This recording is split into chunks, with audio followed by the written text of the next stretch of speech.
Hello everyone, so let me go ahead and start explaining how this works. I'm gonna do it in a very slow motion and then I'll explain all the details. So I'm gonna leave this card face up.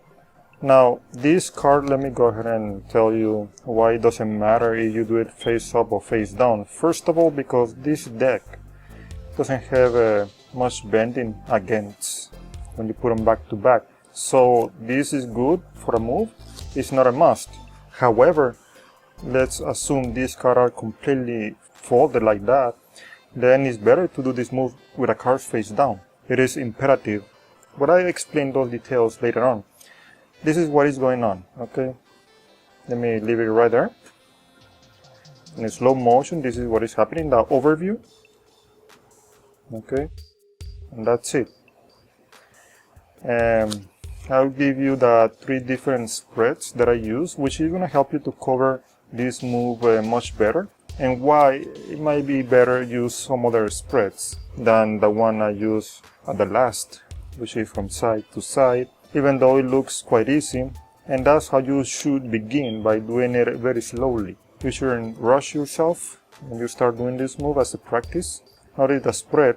This is a considerable distance. This is too close. Don't use this spread. So when you insert the selection anywhere you want it, make sure you know it is with a considerable distance of the cards. This whole side of the finger, they're going to be right there, contacting the surface, okay? Because when you close, the nail or the thumb is contacting this card very gently, so you can keep sliding, and not the flesh, because if your flesh is contacting this card, you may end up pushing it as well, like that, and you don't want that. That's why it's better to use your nail. Okay, this is too close, so try to choose something like this. Okay, 1/4 or 1/5 of the separation of the cards is gonna be okay. Now, the reason I'm using this part of the finger, because when the nail contacts this card, it pushes everything away and you lift it, okay, with the tips. And this part of the fingers is going to keep closing the rest of the spread, okay. But you're supposed to apply very gently pressure with your index and ring finger against the thumb. Let me show you. Because I'm bending the fingers, this finger, they're pointing up. The thumb is going down, pushes, and then it will lift up this packet up, so it's going to end up right on top. Now, this move works better when you do a nice spread. Maybe this is not a big enough mat.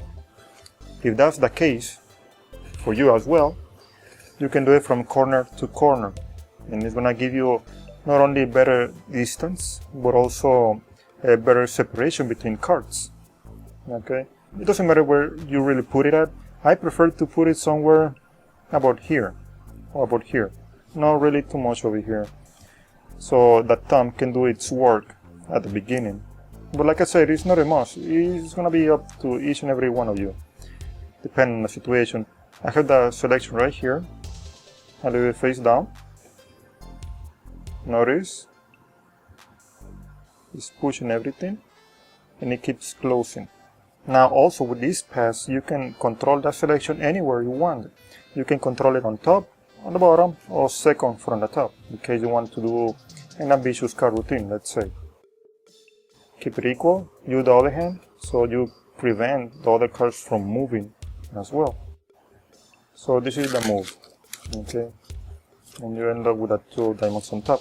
Doing the spread from corner to corner, it may be better because you're covering 50%, because you are not showing just the side, but also by showing the back of your hand, it's helping you to conceal better the pass. But because it's not the side or the front like this, you are picking it up from the angle, so 50-50. So this way is going to help you to conceal this pass even better, because you're showing part of the back of the hand. Okay. If you want to control it all the way at the bottom, then you need to square the selection with any of the cards, mainly with a card right there. Okay. I'm exaggerating, but you can see the point. Now, since the selection is right over here, I'm gonna try to do the pass keeping this car on top, and therefore the selection is gonna end up all the way at the bottom. Okay, and that's it. Now also, if you do this kind of spread, okay, or better, you place the selection, it's better you place it somewhere over here. It's not a must, you can place it in the middle. But if you want to place it somewhere over here, this is going to give you complete coverage. The reason? Because by the time of the pass, I'm already showing the back of my hand. So I'm covering this move even better. And it's giving you more room to do a bigger spread, which is the nice thing, you know. Okay, now I'm gonna keep the deck of playing cards face up.